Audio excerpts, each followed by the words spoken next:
Have you ever felt like you're struggling to keep it together as a sandwich caregiver where you're taking care of children and you're also having to take care of an older parent who might be experiencing Alzheimer's or dementia or some other type of disease and you feel like you're drowning in all of it? Well, you're not alone because the CEO and founder and my co-host today, Shauna Sweeney, is here to just speak on her recent experience visiting her dad back home in San Francisco. Shauna, if we could just pick it up where we left it off right before we started recording of you.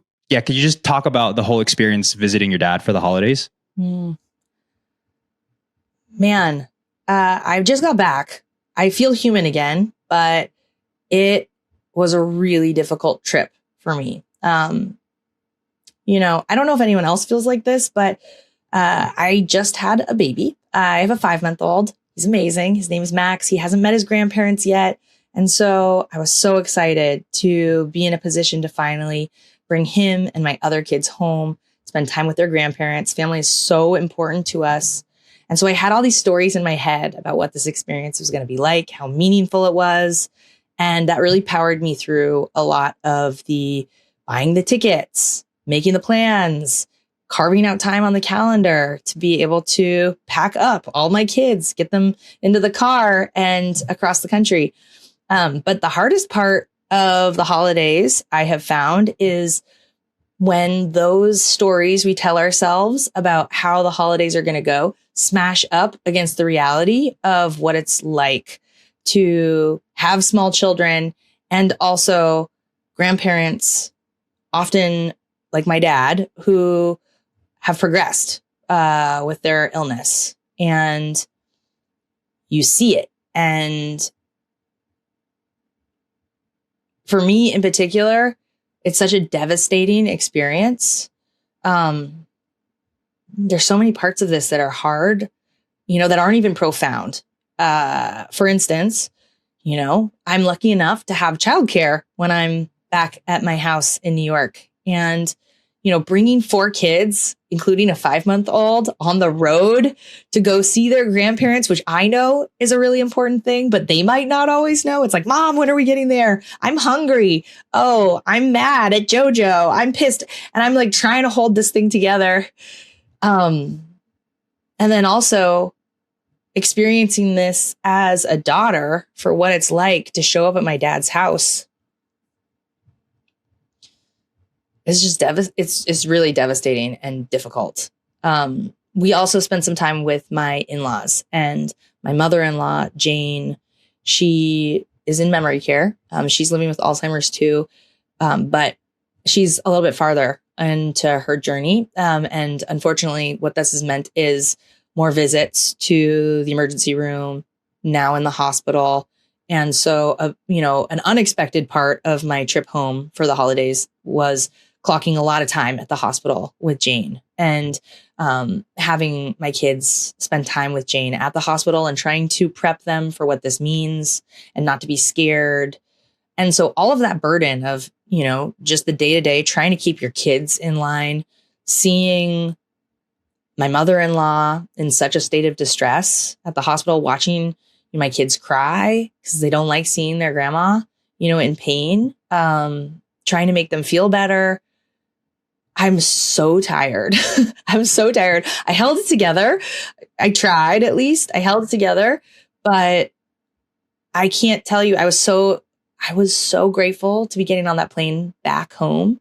And I felt so bad about that. I was like, oh my God, thank God, get me out of here. I need to go home. I'm so tired. Thanksgiving sucks, you know, like Thanksgiving sucks so bad. And how disappointed I still feel, you know, the stories that I had in my head and how different the actual reality of what that's like to bring your kids home and you're trying to care for literally everyone. And, you know, it takes a lot for me to get into a dark place. I'm a pretty optimistic person. You know, Chris, as you know, I'm pretty high energy, like, you know, just by design. And I was really low there for a little while. I think I'm back, you know, but like, look, we're now talking about 2 weeks later. I survived I took a bunch of pictures. The pictures look great. Hopefully my kids are going to have those one day. But, I've even been in a position, and this is crazy, right? Because I love caring for my dad. I love being there for Jane. Like, I've even been thinking like, wow, what would that look like if I didn't go home next Thanksgiving? Like, what does that look like to be kind to myself and not have to worry about getting 4 kids across the country and going without childcare and being on the road and, dealing with the car rental people and different time zones? You have no idea what it's like to have 4 children on a different time zone than the time zone they're supposed to be on, like pure hell. So anyways, all this is to say, like, I'm still standing, I'm alive, but there is this part of me that's like, wow, could I be that bold and selfish ultimately to not go home for Thanksgiving next year? Maybe. I don't know. It was pretty brutal. And by the way, this is like what you're describing right now is this is our audience. This is what they deal with. These are the questions they ask them. This is the guilt that they go through. These are the difficult decisions that they have to make. Do we pack up our entire house and go visit our family members who might be across the world, or do we stay because it's just a little bit easier? FaceTime? I don't know. and for those listening who haven't gotten the privilege to get to know you like I have in these last few months, you are probably one of the most optimistic people that I know. And to hear how difficult that time was for you, it proved to me that you're human, one, and it proved to me that caregiving can break anybody, no matter how optimistic or how much energy or how much coffee you drink in a day. Like it's gonna break everyone in some way, more emotionally than physically. And I know that for myself, being a caregiver for my grandmother. And that's why I felt like doing this weekly show with you was so important, because we talk a lot about solutions, because we want to build the right tools. We want to get people tender IDs. We want to get people into our system because we want to help them. But I think in doing all of that, we kind of shove under the rug the real emotions of what it's like being a caregiver, building a company aside. Like it's really hard being a caregiver. And I think it's important for people to hear that this company is being built by people like you who are actually living it. So that's why I felt like, in the push that we had earlier, I think it's important for us to continue telling that story. I think that's the theme of what I have brought to the table here, is like, we need to continue telling the story. So I appreciate you being vulnerable about that and willing to share that, because I don't know, before this, like, how open were you with sharing that with people? Before we hit you up in April or February, or whenever it was, like, hey, let's film a documentary in your childhood home. Like, how open were you about sharing all this? I'd never shared any of this. I had a lot of mixed emotions about it. One, my dad's a really proud guy. So any demonstration of weakness or vulnerability is not something that was easy for him. I remember at one point, my dad loves to run. And so I had this moment, I had all these crazy ideas of like how we were going to hack this and make this work for us through different chapters of his illness. And I was like, I'm going to get him a running buddy. This is going to be great. Like, my dad needs a running buddy, And so I went out. We have been part of a running club since I was a little girl, and it's called Tamalpa Runners. And it's a really strong community. My dad loved being part of this. I was like, I'm going to put a post out there that whoever is really into this idea is going to come run with my dad a couple times a week, get him out into the mountains. That's where he loves. And I put this post together, and I mentioned that my dad had Alzheimer's.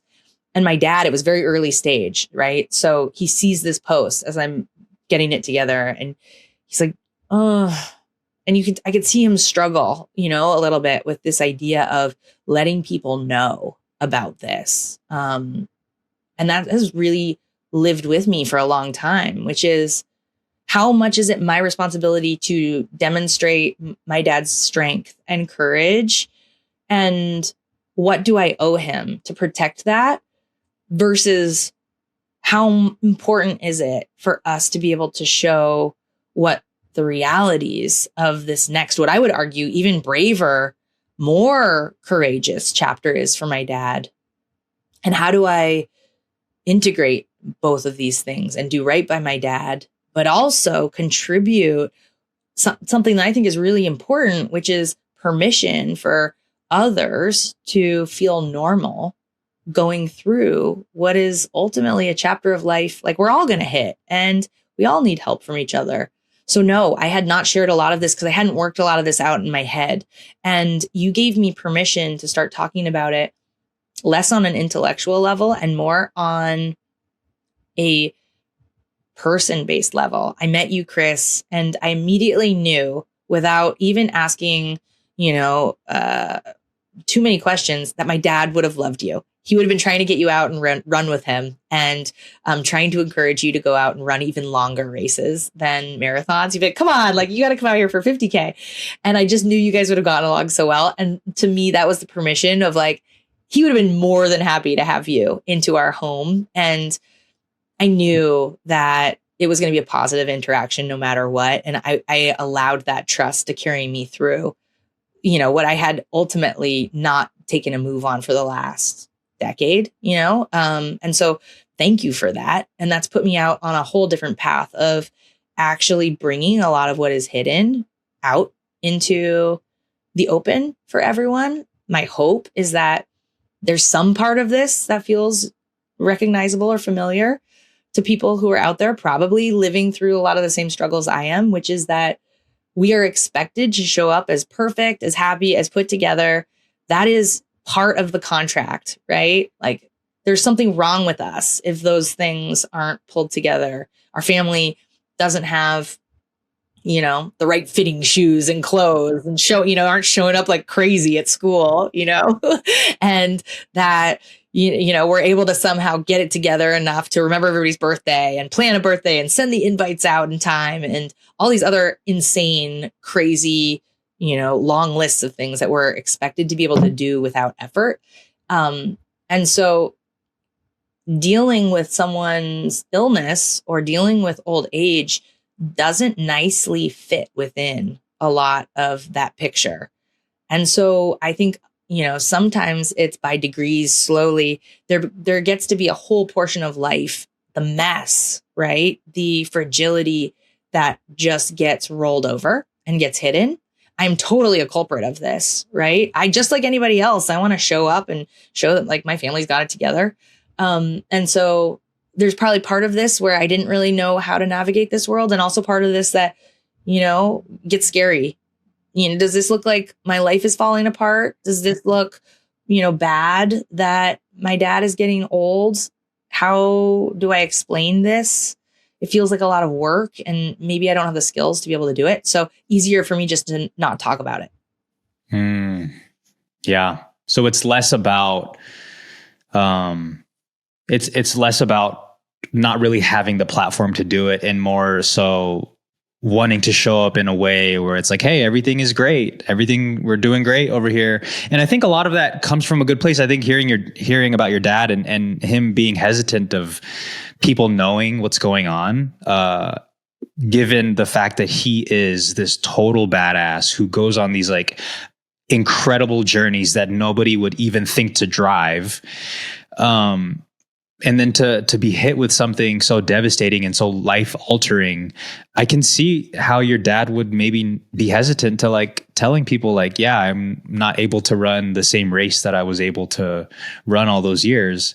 And I think it's tough to find a balance between, like, honoring that and also knowing that if you do share this story of, here is this badass who is still a badass on the other side of a diagnosis, it just looks a little bit different. Like, how do you honor it, but also share the story? Because it's going to help so many other people who are going through, like, we know millions of people are going through the same situation. Like, how do we tell that story in a graceful way and that's honoring? And I also think that it's about being complicit too, right? Because if we don't share what this actually looks like, it's more reason for anyone out there to feel ashamed, alone, because no one else is talking about it. There's no stories out there. And so of course, what conclusion is any smart person going to have? Well, I guess this is just me. Something's wrong in our life, and there's so much liberation that comes from realizing that so much of this is normal. It's so normal and so human. So, being ready to make the first move and really open this up. I mean, I'm standing on the shoulders of giants here. You've been doing this now for some time, and it's so powerful to give people that kind of permission. So I'm just following your lead, my friend.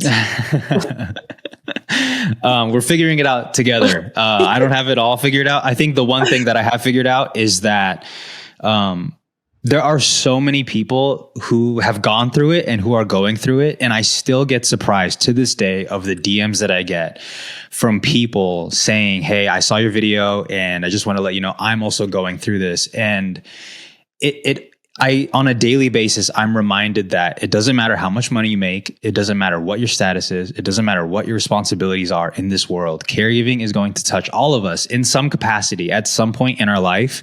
And even more of a responsibility as somebody who's on the other side of my caregiving journey to continue to give these stories a platform, because people need to see, people want to see themselves on the other side of that screen to make it themselves understand that they're not crazy for breaking down about the smallest little things that are happening in their life in regards to care. So yeah, I mean, this week I've been reached out to by so many different people, and I'm like, wow, you would have never expected for these people to be experiencing it. And I'm sure you get that too. You get people hitting you up like, hey, I just got this diagnosis, or this is what my family's going through. What do I do? Yeah. I get a lot of those calls. They'll come at night, they'll come on text, they'll come in Instagram, and it'll be from people I haven't heard from sometimes 10 years. Right. And, it's always such an honor. I feel like to your point, to be in a position now to catch them when this happens. I don't know about you. I was not caught. I was in free fall when my dad was diagnosed. This was really, really bad. It was so scary. I just went into tunnel vision denial mode. So now to get and be on the receiving end of those in my circle, coming forward when they hit this moment, it also feels somehow meaningful then of the scar tissue of what I have lived through, the burns, the hard won lessons. And they're hard won because they've been painful, or they've been expensive, or I felt really stupid, to save someone from some of that, or help them wayfind through this, or even just to say it's okay. Trust me, I've made for every one mistake you've made, I've made 50, and in helping to take care of my dad. It feels really worthwhile to be able to take all that energy and put it to something that feels useful. Yeah. And I think it's so fascinating to me on a weekly basis as we meet with the rest of the team that you are the ICP. you are the customer that we're building for, and what a privilege that is, and a huge responsibility sometimes, I'm sure, to be building for you and your own family. We've been out there for hundreds of thousands of years. We are the matriarchs, right? You know it. Maybe it's the patriarchs too. You know it. You know the role that you're meant to play in your family. You're good at it. This is what you've been training for your whole life. It's another thing to actually step into that role. You realize you're oh man, this sucks. This part sucks. But this is what every family needs. You need someone who's going to catch everybody, check in on everybody, help people get back in line, protect people, help steer everyone in the right direction. This is an extension of that. Now we're living in a time in which our elders are living longer than they ever have in many cases, oftentimes with, conditions like my dad, like Alzheimer's, that require 100% of help from your family, from your care team. And so what Matriarch looks like today is very different from what it used to look like, even like 30 years ago. Like lifespans are just in a totally different ballpark at this point. And so, when you say, oh, I am that person. Yeah, there's so many of us. Like we're on the cave paintings. Like we're out there, we're holding down the fort. We're also bringing the next generation in. We're training up and, protecting the next generation. And when I think about what we're building, I just got goosebumps. Like when I think about what we're building at Tendercare, I have these weird flashes sometimes. Like I can see my kids coming to check in on me, and I'm an old woman, and we're building the tools to equip them to do this work, which they want to do. They want to do for us. And how amazing to actually be in a position to already have the foresight to know that what we're doing here is ultimately going to benefit us. We're going to be the receiving end of this caregiving. We don't have a choice, right? Can't opt out. So like maybe what I'm doing is actually ultimately really selfish. I'm like, okay, cool. My kids are going to have no excuse. They're going to have to we're just giving them like a master class in how to do this well. Yeah, I love it. I want to talk about a little bit of what we have been building, specifically with resource matching. Can you tell a little bit about, can we pull the curtain back a little bit and tell people what it is that we've been building? Yeah. I'm so excited about this. Because so much of the grace of the caregiving journey is usually getting to a place in which you realize you deserve and you need help, and that there are actually people out there ready to step in and help you and your family. Now, some of us get there quicker, and some of us, it takes a lot longer. Those of us who are matriarchs and patriarchs, we are not used to accepting help. We're usually the help, right? So finding help on Tendercare is a way to lessen the burden of caregiving. And when I say that, we've designed something that rights a wrong that not only my family went through, but I've heard hundreds of families go through, which is getting the bad news, whether it's a diagnosis or there's been a fall, there's been a trip to the ER, and realizing that something needs to change, and then not knowing what that something is. Does this mean you need to quit your job? Do you need to take your vacation and go move in with grandma? Who are the people who are supposed to even help with all of this? By what time frame? What's covered by insurance? What's not? What can we afford? Who's paying for it?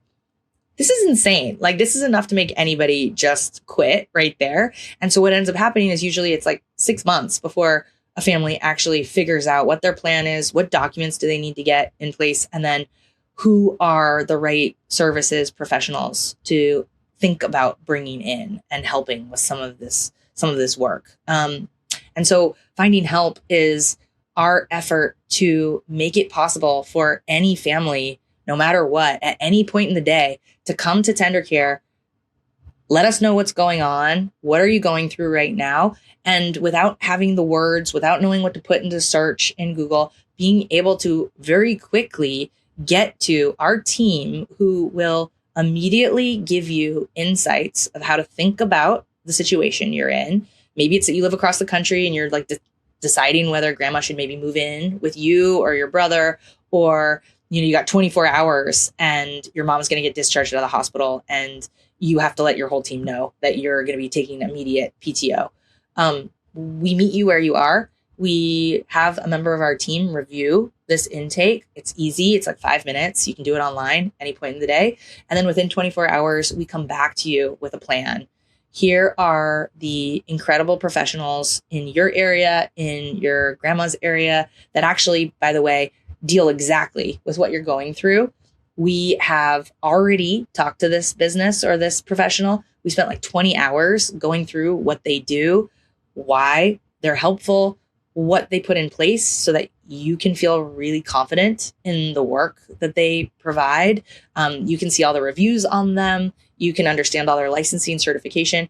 Basically, what we do is we act as if we're the most proactive, most type A family member who has unlimited amounts of time to do the research on your behalf so that you have a plan in place to then bring back to your family. Go have a conversation about this, talk it through, follow up, ask us more questions about it. And ultimately, when the time is right, you can now get back to what we think is the most important part, which is actually just emotionally being there for your loved one, for each other.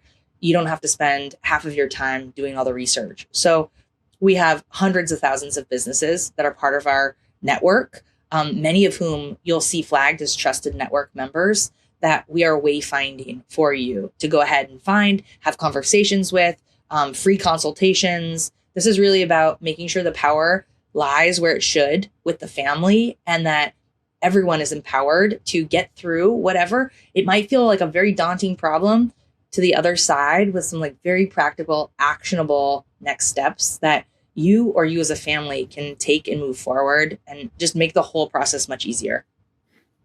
You talk about it so elegantly, and I always think about this thing that you mentioned to me and the rest of the team a while ago, where it's like you take a look at things that people have built and you see how seamless it is and how wonderful it looks and how easy it is to use, and you have no idea what the team had to go through to get through that. So as I hear you breaking this down, which sounds immaculate, but to know all of the workings that have had to happen behind the scenes for us to get to this point.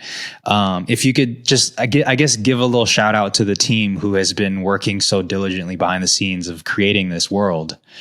Oh man, we have the most big-hearted geniuses who work at Tendercare. I generally think this is a good rule of thumb. Anything in your life that feels beautiful, that feels easy, means that exact amount of pain and hardship has been taken on by someone else to get through the mess on your behalf. And so when you walk through the world that way and you have these positive interactions or experiences, or you use products that just feel effortless, it's because the effort has actually been absorbed by someone else.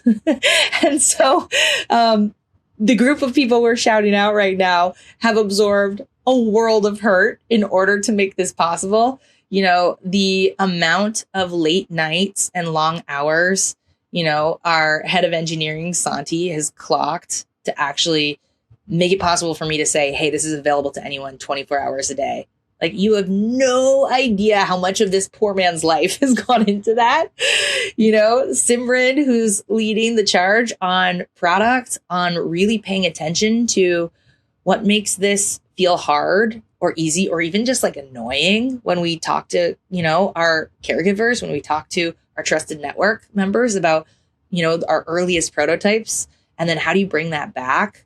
You know, Janelle, who's in charge of all of our research and insights, she's clocking hundreds of hours just having conversations in order to fuel what we are putting out there into the world, to make sure that we are never resting on our laurels, that this, as much as humanly possible, can feel so effortless for everyone, so that the idea of finding help, that becomes something, of course, it's a no-brainer. Of course you would find help. Of course you would have a plan. Of course you would know exactly in any zip code who the most credible, you know, most trustworthy professionals are in this industry that you've probably never heard of up until 48 hours before.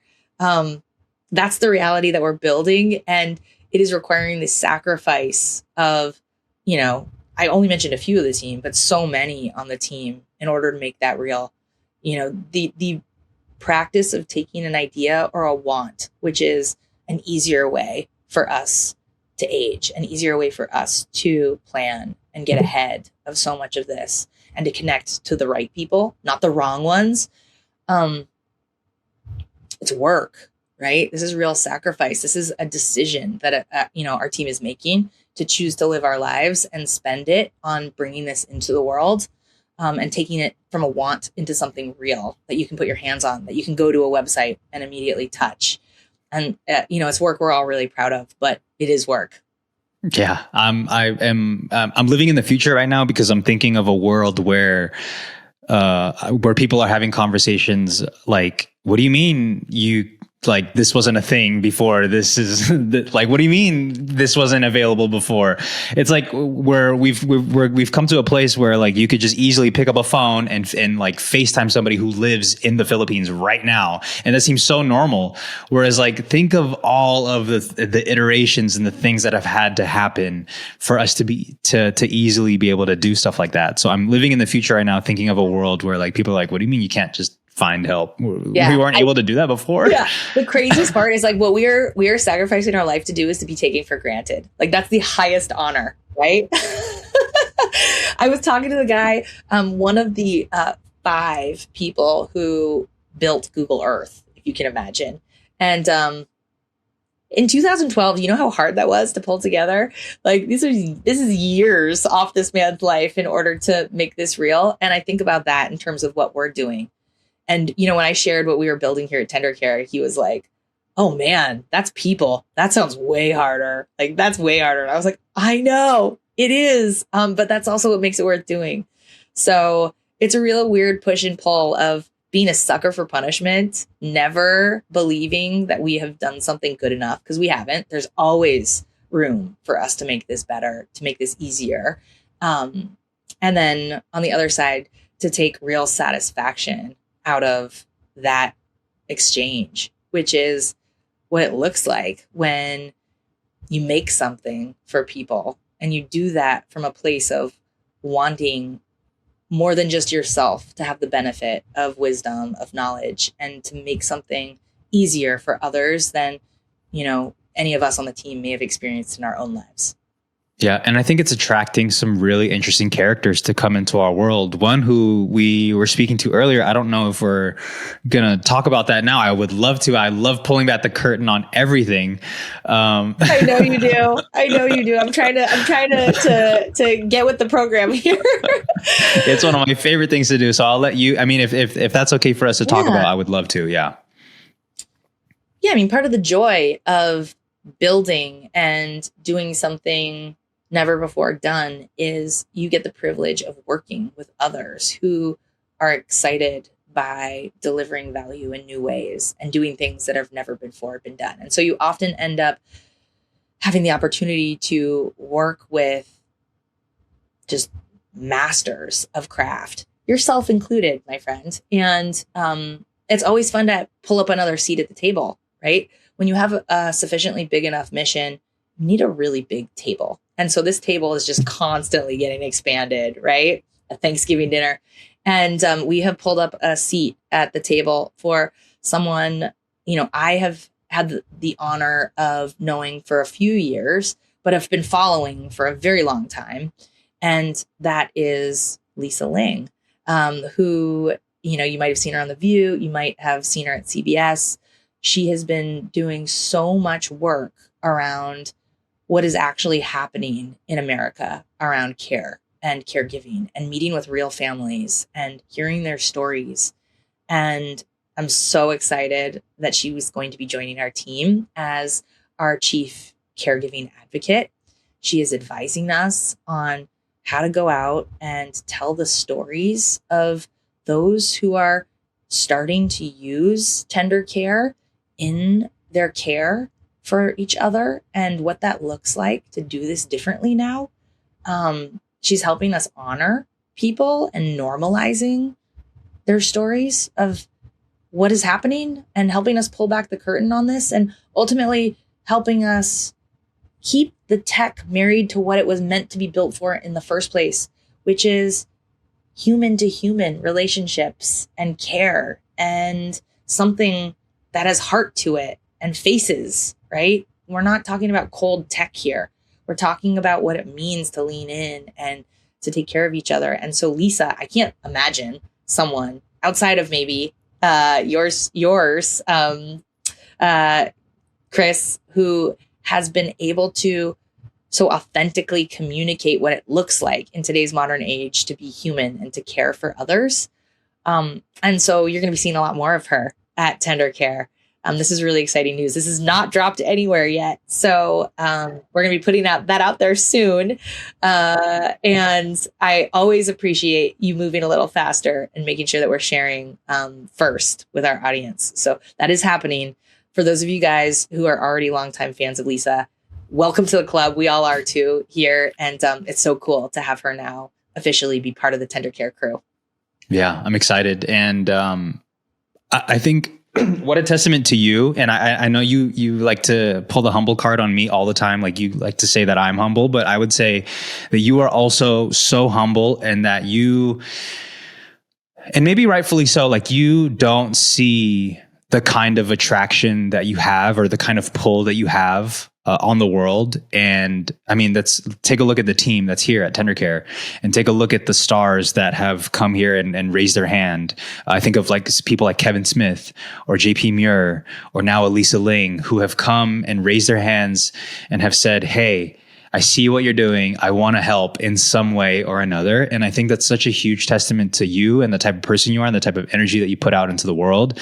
It's the whole reason I'm here. It's the whole reason the team is still intact. And we definitely felt your the lack of your presence as you were on maternity leave. We tried our best to hold it down, but you are at the nucleus of everything. And I'm not surprised in the slightest by the people who have raised their hand, because I mean, to see what you have built and to see how brave you are to like want to climb up the mountain and encourage other people to climb up this really big mountain.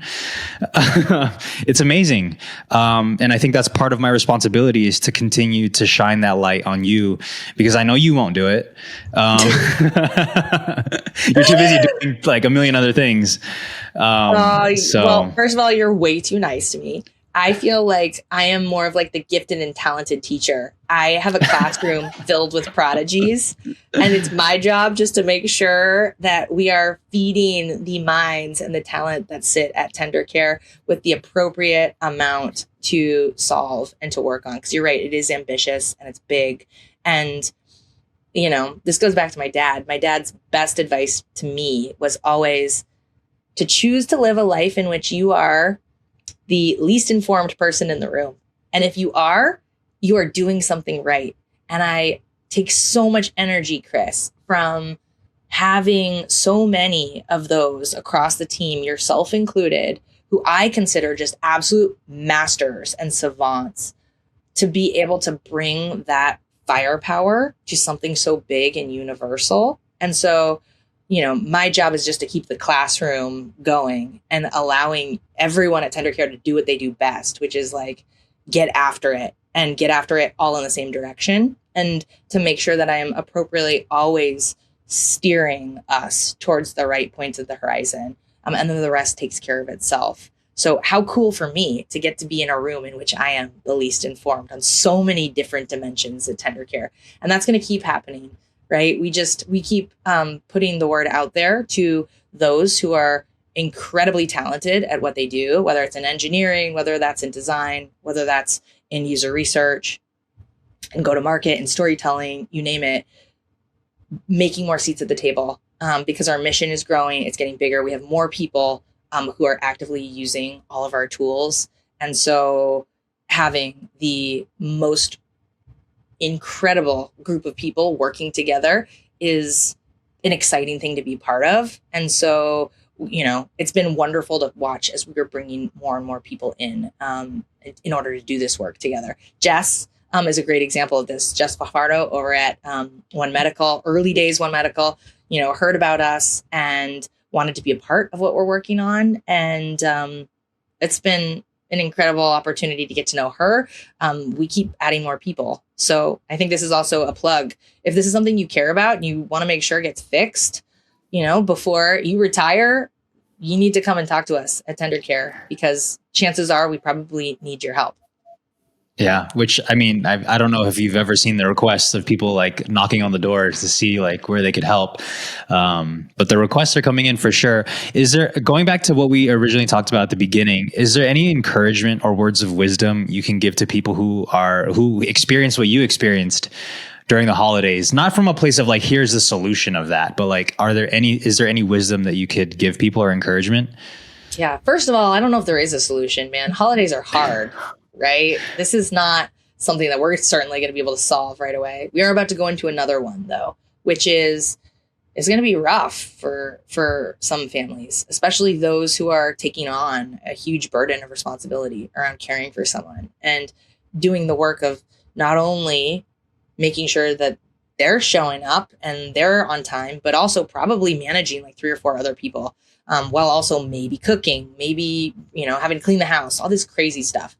My words of encouragement are, this is hard, and where and however you can, I almost like don't like saying this because I know no one's going to listen to me, but asking for help. Like, I know all of you guys are going to ignore this and just go and try and do this on your own.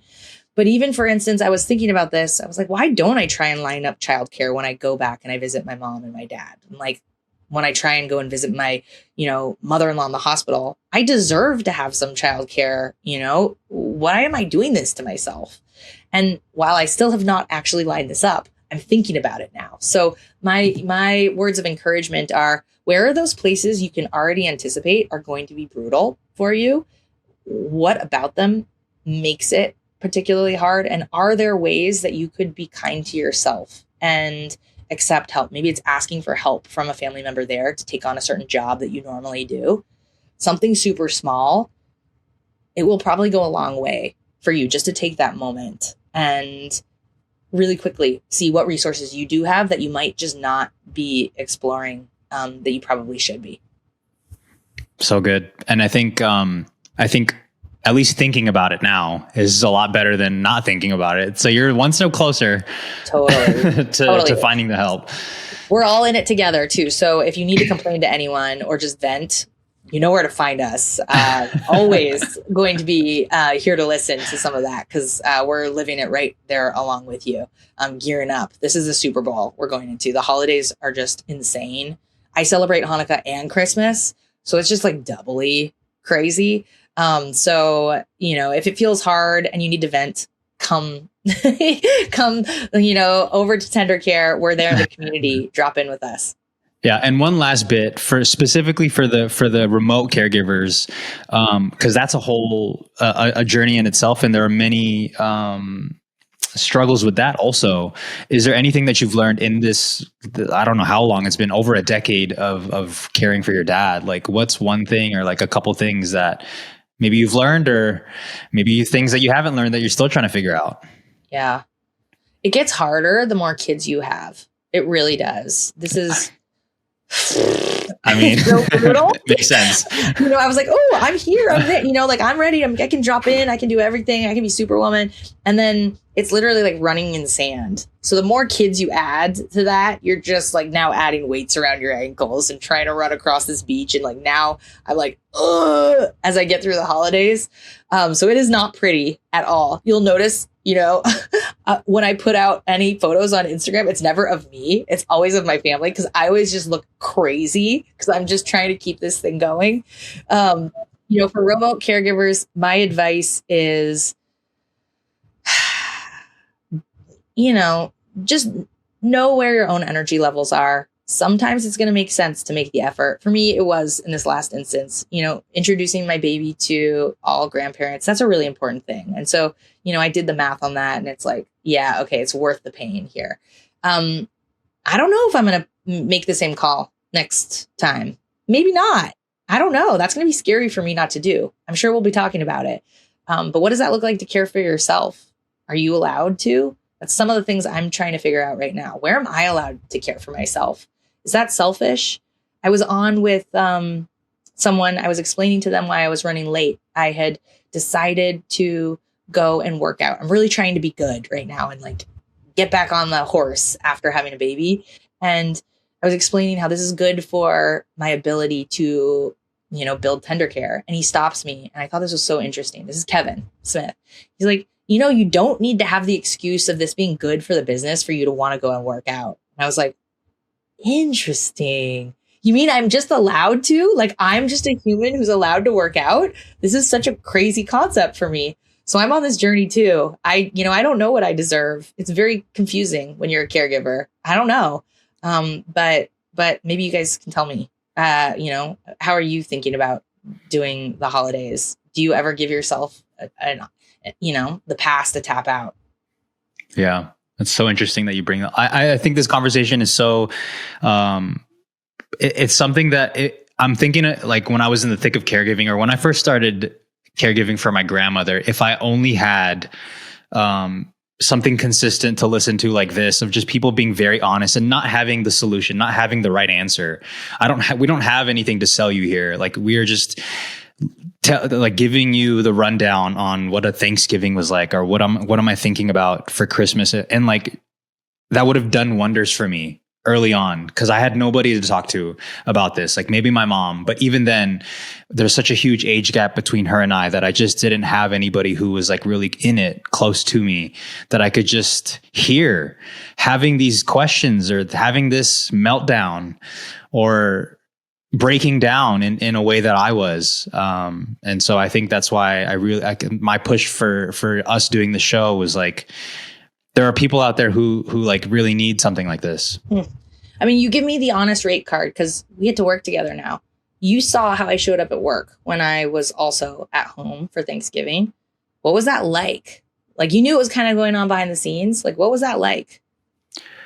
I mean, I've honestly never, it was difficult for me, because knowing who you are and the type of energy that you always have and the optimism, to not see that as much,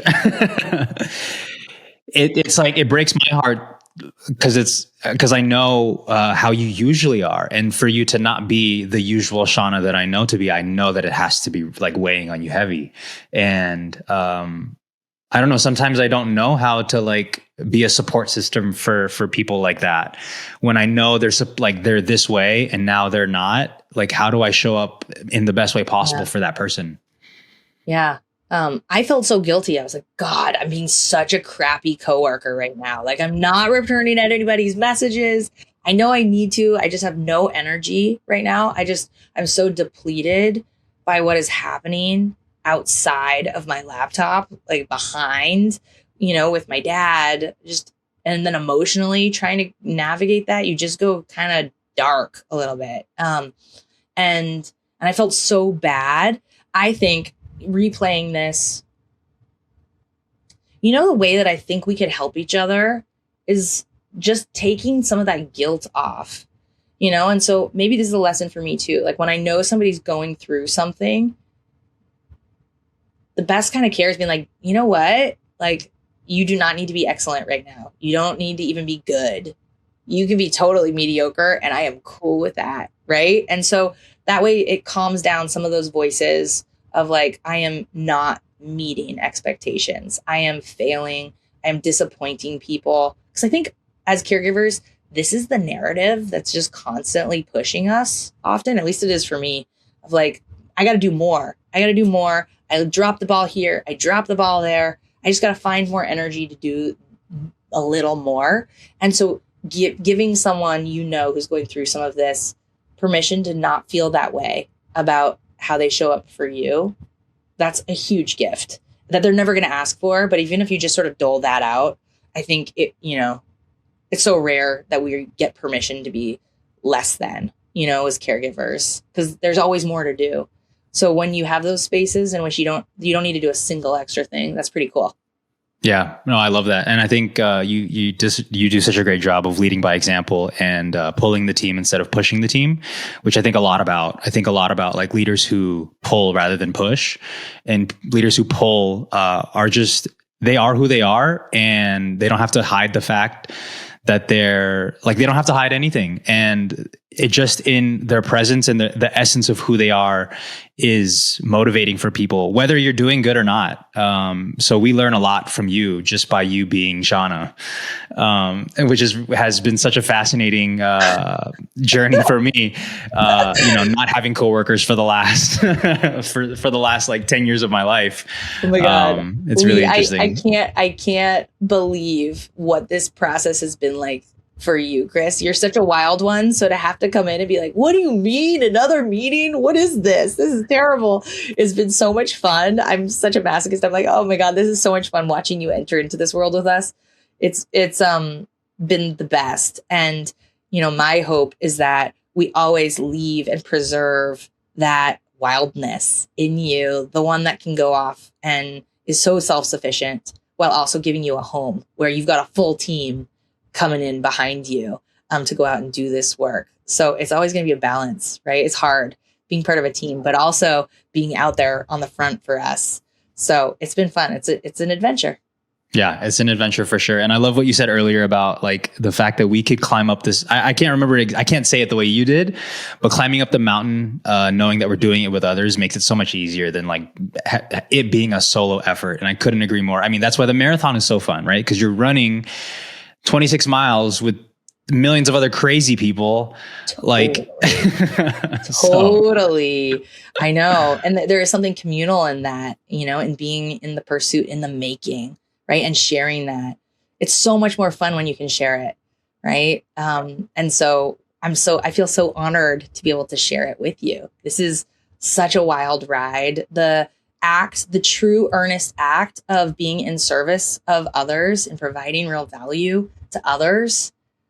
There's nothing better. There's truly nothing better. And I'm so glad to be in a position to do some of that work with others like you who understand that and can take energy from that alongside me. And to your point, the perception of how hard something is immediately drops the minute that you are doing it together. And so, yes, are we doing something crazy and hard? 100%. But we were already doing that. We were already caregivers, right? So this is just an extension of more hard things. And now doing it together, it makes it so much less hard. So we're going to keep pushing. We're going to get there together. And it's going to be a lot of fun. Yeah, so much fun. Cool. Thanks, Shauna. Cool. All right. Thanks, Chris.